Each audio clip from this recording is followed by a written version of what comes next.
Hey guys, welcome to my channel biology with me. आज हम लोग पढ़ रहे हैं बायोलॉजी का very important topic, that is cell, the unit of life. So that is the first topic of the cell unit and it is very important topic according to NEET, क्योंकि NEET में हर साल according to the statistics 2 से 3 question तो इस topic से आते ही है and this is really a very important topic. And also cell जो यूनिट है, it is the basic of complete biology, क्योंकि we already know that a cell is the structural and fundamental unit of life, है ना। क्योंकि sales जब इकट्ठे आते हैं तो बनता है एक टिश्यू, टिश्यू जब टुगेदर आते हैं then they form an organ, organ together they form organ system and organ system togetherly forms a body. So body का सबसे फंडामेंटल पार्ट क्या बन गया? Cell. So it is very important to us to know about the cell before starting to learn biology। ठीक है, सो हम लोग start कर रहे हैं एनसीईआरटी का चैप्टर नंबर 8 जो कि है cell the unit of life. तो इस सीरीज़ में हम लोग कंप्लीट करने वाले हैं एनसीईआरटी के इम्पोर्टेंट पॉइंट्स। सो एनसीईआरटी में जो बहुत वेरी इंपॉर्टेंट पॉइंट्स है वो लोग हम लोग मार्क करेंगे, जो कि नीट के एग्ज़ाम के व्यू से इट्स वेरी इंपॉर्टेंट। ओके, मतलब जिसमें क्वेश्चन बहुत से बार पूछे गए हैं एंड हाई चांसेस है कि अपकमिंग एग्जाम्स में, नीट एग्जाम्स में it is going to be asked. ठीक है, सो सबसे basic, when you look around you see both living and non living things, है ना। जब हम लोग आजू बाजू को देखते हैं तो we see both living and non living things. You must have wondered and asked yourself what is that it makes an organism living, और what is that an inanimate thing does not have which a living thing has। Okay, the answer to all this is presence of the basic unit of life, that is the cell। so what is the basic unit of life? it is the cell। ठीक है, तो ये point important है कि basic unit of life क्या है every living organism का, it is the cell. ठीक है, all organism are compose of cell, some are compose of single cell and they are called unicellular organism. So क्या है? Single celled organisms, single cell उनको हम लोग बोलेंगे unicellular. ये तो भैया बेसिक है एकदम, राइट। एंड फिर मैनी सेल्स और multicelled, they are known as unicellular. के बाद क्या आएगा? Multicellular. ठीक है, many cells, multicellular organisms. ठीक है, तो सबसे पहले व्हाट इज अ सेल? ठीक है, तो जो सिंगल सेल होते हैं, सिंगल सेल वाले ऑर्गेनिजम्स को हम लोगों ने क्या नाम दिया था? Unicellular organisms.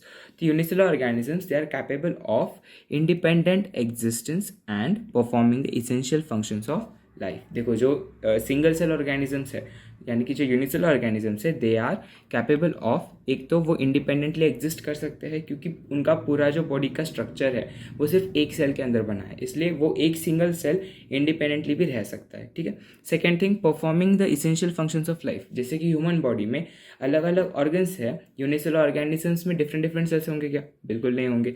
सो सारे जो फंक्शंस है बॉडी के वो सिर्फ सिंगल सेल करेगा and that is they perform the essential functions of life by themselves and so they are capable of independent existence. अगर असर्शन रीजन में क्वेश्चन आए तो ये जो स्टेटमेंट है, this has high probability to be asked. ठीक है, so this one is very important, you need to remember. ठीक है, उसके बाद anything less than a complete structure of cell does not ensure independent living. ठीक है, cell से अगर कुछ भी कम है तो वो इंडिपेंडेंटली रह सकता है क्या? बिल्कुल नहीं रह सकता। Okay, so what is the basic thing that can independently live? It is a cell, a single cell। okay, hence cell is the fundamental structural and functional unit of all living organism। ठीक है, cell क्या है? it is fundamental structural and functional unit of all very important living organism। Non living में sales होंगे क्या? बिल्कुल नहीं होंगे। लिविंग होने चाहिए क्या? नहीं होने चाहिए। नॉन लिविंग में लिविंग सेल्स होंगे क्या? बिल्कुल नहीं होंगे। ठीक है, सो it is fundamental and structural unit of all living organisms. ठीक है, उसके बाद कुछ साइंटिस्ट है जो कि काफ़ी ज़्यादा इंपॉर्टेंट है, एंटन वॉन ल्यूवेनहॉक। ठीक है, क्या है साइंटिस्ट का नाम? Anton von Leeuwenhoek. ठीक है, एंटन वॉन ल्यूवेनहॉक, इन्होंने क्या किया था? First time saw and describe कौन सी सेल? A live cell. ठीक है, he saw and described a live cell. ठीक है, so he first time saw and described a live cell. उसके बाद रॉबर्ट ब्राउन, ठीक है, रॉबर्ट ब्राउन ने क्या डिस्कवर किया था? न्यूक्लियस। ठीक है, सो उसके बाद what is the important point that you need to remember is Robert Brown, what did he discover? He discovered the nucleus. ठीक है, सो ये जो दो साइंटिस्ट है एटलीस्ट अब तक जो हम लोगों ने देखा उसमें ये दो साइंटिस्ट के नाम बहुत इंपॉर्टेंट है। एक है एंटन वॉन ल्यूवेनहॉक, सेकेंड है रॉबर्ट ब्राउन। ठीक है, the invention of microscope and its improvement leading to the electron microscope revealed all the structural details of the cells. ठीक है, मतलब सेल के स्ट्रक्चर के जो डिटेल्स है वो हम लोगों ने कब ज़्यादा अच्छे से स्टडी किया? It was revealed after the discovery of electron microscope. ठीक है, यहाँ तक क्लियर? ओके. उसके बाद सेल थ्योरी. देखो सेल थ्योरी भी काफ़ी इंपॉर्टेंट है. So let us begin with it. In 1838 a German botanist, देखो कौन से कंट्री से है? जर्मनी से. सो ये German botanist. What is botanist? Person जो प्लांट से रिलेटेड स्टडी करता है. ठीक है. सो जर्मन बॉटनिस्ट कौन था? Matias Schleiden. ठीक है, मैटियस श्लीडन. बस श्लीडन भी याद रखोगे तो भी कोई प्रॉब्लम नहीं. ठीक है. So Schleiden he examine a large number of plants and observe all plants are compose of different kinds of cells. ठीक है. what did he observe? He observed that all plants are composed of different kinds of cells which form the tissues of the plant. मतलब सारे plants जो कैसे बने हैं? They are made up of cells and वो cells जब बहुत सारे cells together आते हैं they form a tissue. ठीक है. किसने स्टडी किया ये? मैटियस श्लीडन ने. At about the same time दूसरा साइंटिस्ट कौन आया? थियोडोर श्वान. ठीक है. Who was the next scientist? Theodore श्वान. देखो like I'll write first. Like the first one was Schleiden, Schleiden. Schleiden, he was a botanist. He observed that all plants are composed of cells and these cells they form further tissues. ठीक है, ये किसने बोला? Schleiden ने बोला. उसके बाद कौन साइंटिस्ट आ गया? श्वान. Okay, there was a scientist named Schwann. He was very important. He was a zoologist. And कहाँ से थे वो? ब्रिटेन कंट्री से थे, इसलिए इट इज़ ब्रिटिश जूलॉजिस्ट. ठीक है. और British zoologist study different types of plant cell. Study किया क्या उन्होंने? नहीं, उन्होंने स्टडी किया एनिमल सेल्स. जूलॉजिस्ट है ना, सो एनिमल सेल्स स्टडी करेंगे. So he study different types of animal cells and reported that, see this is very important. What did he report? He reported that cells had thin outer layer which is today known as the plasma membrane. So Schwann ने क्या बोला? कि cell contains and he said cell contain कौन से cell? Animal cell. ठीक है. So it is important है. So animal cell contain and thin, देखो इंपॉर्टेंट है, थिन आउटर लेयर, जो कि आज हम लोग उसको क्या बोलते हैं? Plasma membrane. ठीक है. What is it known as today? Plasma membrane. ठीक है. Schleiden plant cell, Schwann animal cell. ठीक है. He also concluded that based on his plant studies. देखो यहाँ पे बच्चे बहुत सारे कंफ्यूज हो जाते हैं कि हम लोगों ने बोला कि श्वान जो था वो ब्रिटिश जूलॉजिस्ट था, लेकिन he also studied on plants. See based on his studied on plant tissues that he said that presence of cell wall is unique character of the plant cells. Okay, so what did he say as his second statement? This was his first statement. Second statement उसने क्या बोला? कि presence of cell wall is unique character of plant cells. ठीक है.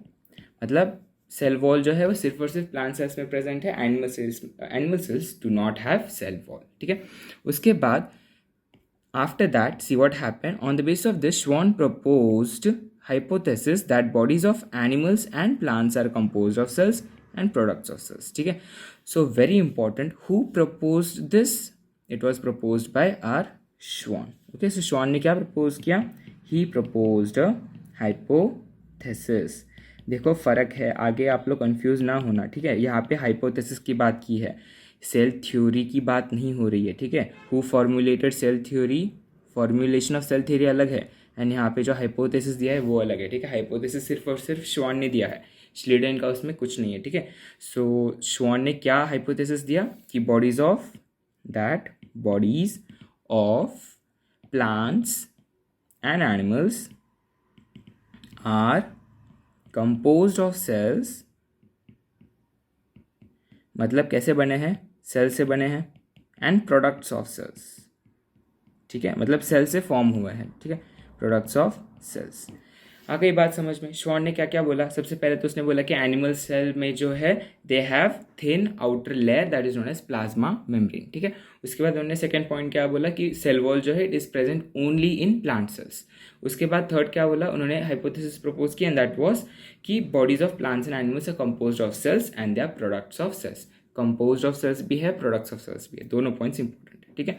उसके बाद Schleiden and Schwann togetherly they formulated, दोनों ने मिलकर फॉर्मुलेट करी कौन सी थ्योरी?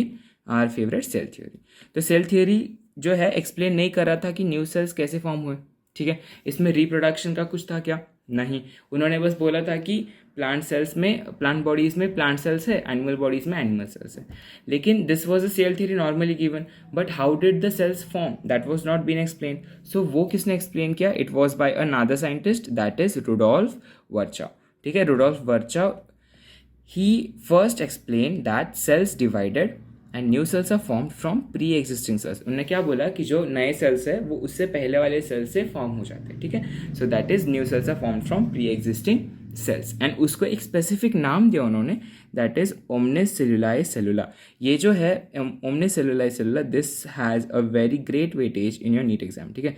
बहुत सी बार पूछा गया है ओमनिस सेलुलाe सेलुला। सो ये बात तो आप लोगों ने याद ही रखनी है, ठीक है।